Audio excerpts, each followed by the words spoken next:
మీ ఇంట్లో అందరూ మిమ్మల్ని మెచ్చుకోవాలి అన్నా కూడా, మీరు చేసే ఫుడ్ చాలా టేస్టీగా ఉండాలి అన్నా కూడా, మిమ్మల్ని ఉప్పు కారాలు ఎక్కువ తక్కువ అయినా కూడా మీ వాళ్ళు మెచ్చుకోవాలి అంటే, మీరు ఎప్పుడు వంట చేసినా కూడా చంద్రస్వరంలోనే వంట చేయండి. 5 నిమిషాలు లేట్ అయినా పర్వాలేదు, కానీ మీరు చంద్రస్వరము లెఫ్ట్ నాస్ట్రిల్ యాక్టివ్లో ఉన్నప్పుడు మాత్రమే వంట చేయండి.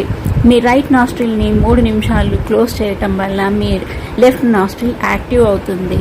మీరు ఎప్పుడు వంట స్టార్ట్ చేయాలి అన్న లెఫ్ట్ హ్యాండ్తో గిన్నెని ఎత్తండి, పెన్నాన్ని, కావలసిన వస్తువుల్ని లెఫ్ట్ హ్యాండ్తో ఎత్తండి. తర్వాత రైట్ హ్యాండ్ని హెల్ప్ తీసుకోండి. మీరు స్టవ్ ఆన్ చేసినా కూడా లెఫ్ట్ హ్యాండ్తోనే స్టవ్ ఆన్ చేయండి. గాలి పీల్చి హోల్డ్ చేసి స్టవ్ ఆన్ చేసి వంట చేయండి. టేస్టీగా అవుతుంది. ఎందుకంటే లెఫ్ట్ సైడ్ అన్నపూర్ణాదేవి